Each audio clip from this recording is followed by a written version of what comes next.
This is the Alpine A390 GTS, 470 horsepower, 3 electric motors, a chassis benchmarked against the A110, and a price tag that undercuts a Porsche Macan electric by thousands.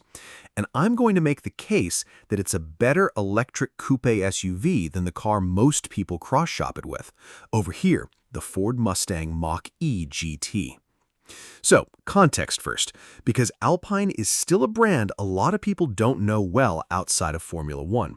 Alpine is Renault's performance division, French, based out of a historic factory in Dieppe, and until very recently, their only production car was the A110, a tiny, lightweight, petrol-powered sports car that's genuinely one of the best driving cars you can buy at any price.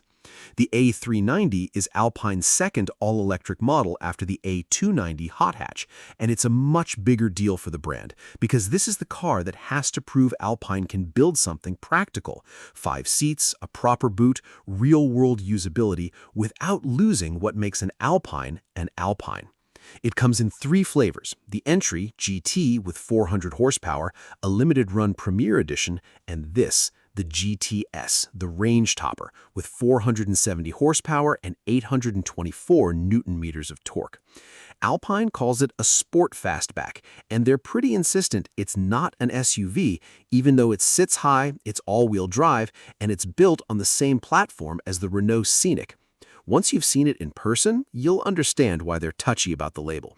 It really doesn't look like a jacked-up hatchback. It looks like a sports car that got stretched. The front end has this triangular LED daytime running signature, and underneath it there's a functional S-duct. That's straight out of Alpine's motorsport program, channeling air through the nose to reduce front-end lift at speed rather than just letting it pile up against the bumper. It's not a styling gimmick bolted on for looks. Alpine's design team actually validated it in the wind tunnel alongside their Formula One and Le Mans programs. The roofline is the other thing that sells the fastback, not SUV argument. It slopes hard toward the rear. There's a proper integrated spoiler doing real work at speed, and the rear door handles are hidden, flush with the glass, which keeps the silhouette clean. The A390 GTS specifically rides on 21-inch forged wheels. Alpine calls them snowflake wheels, wrapped in Michelin Pilot Sport 4S tires with a bespoke compound made just for this car, badged with an A39 marking on the sidewall. The brake calipers are anodized and finished in red as standard on this trim. Where I think the A390 really wins, and I say this having stood next to its direct rivals, is proportion. This is a 2.1-ton car, but Alpine's design team has done a genuinely good job disguising that. Cars like the BMW iX3 lean into a bulky, butch look. The Mercedes GLC-badged EVs don't photograph well from most angles. The Porsche Macan electric is handsome but conservative. The A390 just looks lower, tighter, and more athletic than anything else in this price bracket. And that's before you get to the paint. Alpine's signature blue Alpine Vision is a proper deep racing blue that's one of the best colors on sale on any EV right now. Open the door and climb in, and the first thing you'll notice is how low the seating position is compared to most electric crossovers. You can raise it if you want more of an SUV-style view out, but Alpine clearly wants you to sit like you're in a sports car, and by default you do. The GTS gets a specific interior package over the base GT. Alcantara-trimmed bucket seats with a massage function, a microfiber headliner instead of the usual cloth, and an excellent build quality. The switchgear, the column stalks, the physical climate control buttons all feel properly screwed together. And I want to call out that last point specifically because Alpine kept physical buttons for the air conditioning. In 2026, when half the industry has buried climate control 3 menus deep inside a touchscreen, that's a deliberate, driver-focused decision, and it's the right one. Now, I have to be honest with you about something because a fair review means saying it. Sit in this cabin and it will feel familiar if you've been in a modern Renault. The switchgear, the general layout, it's shared with the Renault Scenic because the A390 rides on the same platform. Alpine's counter to that is material quality. Nappa leather, the Alcantara, the carbon look trim, And honestly, it mostly works. But if you're coming from something like a BMW i4 or a Polestar 4 at this exact price point, you might feel like those cabins have a slight edge in outright perceived luxury. I'd rather tell you that up front than have you find out in the showroom. Space-wise, the back seats are usable but not generous. This is a car that prioritizes its coupe roofline over rear headroom, so taller adults back there will notice it. The boot, on the other hand, benefits from that long tail, and it's a genuinely useful shape for a performance car. In front of the driver, you get a 12.3-inch digital instrument cluster, and mounted in the center of the dash is a 12-inch infotainment screen. And this is the part I find most interesting about the A390. That screen is portrait-oriented, and it runs on Android Automotive, built in partnership with Google. So native Google Maps, the Google Assistant baked in at a system level rather than bolted on, plus wireless Apple CarPlay and Android Auto if you'd rather use your phone's ecosystem. It's quick, it's logically laid out, and because it's genuinely the same base system found in Renault's other electric models, it's had real-world mileage to iron out bugs before it ever reached this car. The GTS also gets Alpine's upgraded Devialet Extreme Sound System. Devialet is a French high-end audio company, and this isn't a badge engineering exercise. It's a proper step up in speaker count and amplification over the GT's already decent 13-speaker setup. Every time you get in, there's a short startup sequence, a soundscape, a lighting animation through the Alpine badge that's clearly meant to make you feel like you're strapping into something special before you've even pulled out of the driveway. There's also Alpine telemetrics built into the system, which will show you real-time performance data, G-force, power output, torque distribution across the three motors directly on that center screen. For anyone who's ever wanted lap timer-style data from a car that's genuinely usable every day, that's a proper enthusiast feature, not a marketing checkbox. Now let's get into what actually makes the GTS, because this is where things get properly technical. Every A390 GT or GTS uses a three-motor layout, one motor driving the front axle and two independent motors on the rear axle, each one powering a single rear wheel. That's the key detail.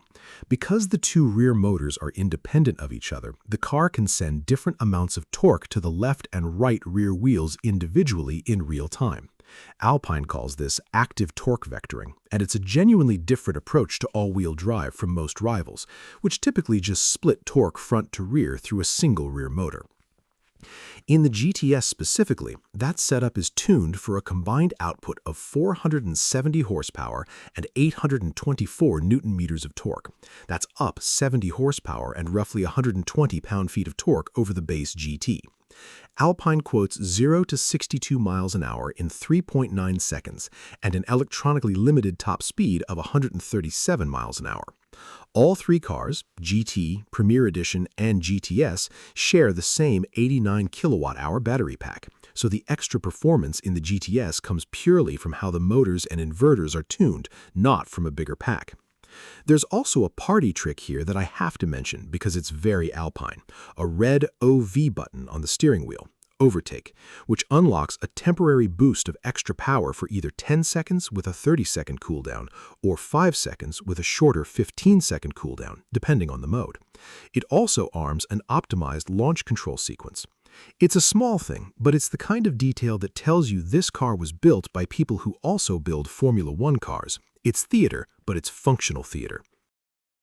And on the road, it delivers. Whatever reservations I have about the cabin, there is nothing hesitant about how this car puts power down.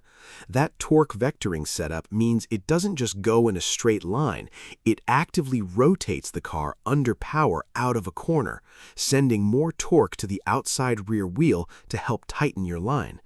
It's a sensation you don't get in most electric performance SUVs, which tend to just understeer politely and let the traction control sort it out.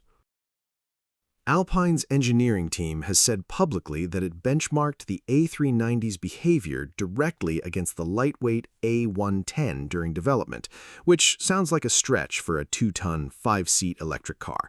And to be fair to Alpine, it is a stretch. This is never going to feel like an A110. but you can feel the intent in how it's set up. The steering is quick and reasonably communicative for an EV in this class. The body control is tight without being punishing over broken tarmac, and there's a real sense that Alpine prioritized how this car changes direction over outright ride comfort. That said, and I want to be balanced here, this is a genuinely heavy car, 2,121 kilograms, which is around 4,676 pounds. No amount of clever torque vectoring fully hides that mass when you're really pushing on a technical road. What it does do is manage that mass more actively than almost anything else at this price, using the drivetrain itself as a handling tool rather than just brute forcing grip through bigger tires. Now, practicality. And this is the A390 GTS's weakest section on paper, so let's not dance around it. That 89 kilowatt-hour battery returns an official WLTP range of up to around 311 to 320 miles, depending on spec and wheel size. The 21-inch wheels on this GTS trim it down toward the lower end of that range. In real-world mixed driving, independent testing has landed closer to 230 to 250 miles.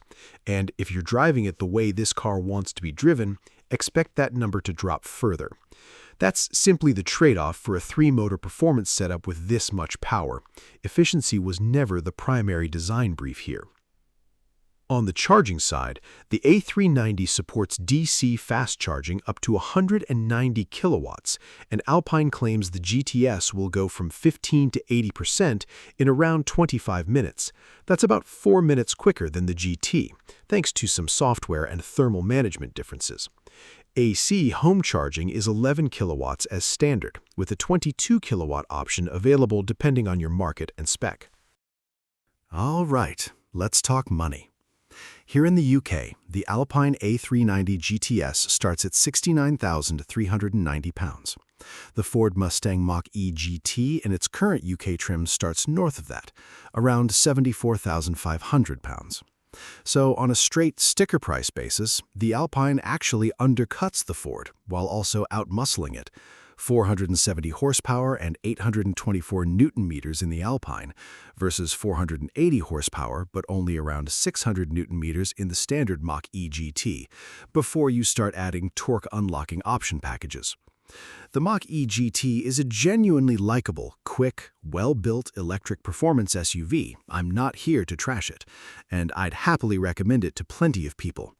But the Alpine gives you a three-motor, individually torque-vectored all-wheel drive system that actively changes how the car handles mid-corner, a genuinely bespoke F1-derived aero package, and interior materials, Alcantara, massage seats, Devialet audio, that push further upmarket, all while costing less to get into.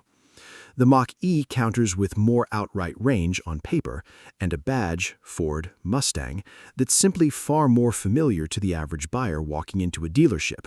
And that familiarity is worth something real when you're spending this kind of money. But purely as a piece of engineering, built for someone who actually wants to feel connected to how the car is putting power down, the Alpine is doing more clever things with your money.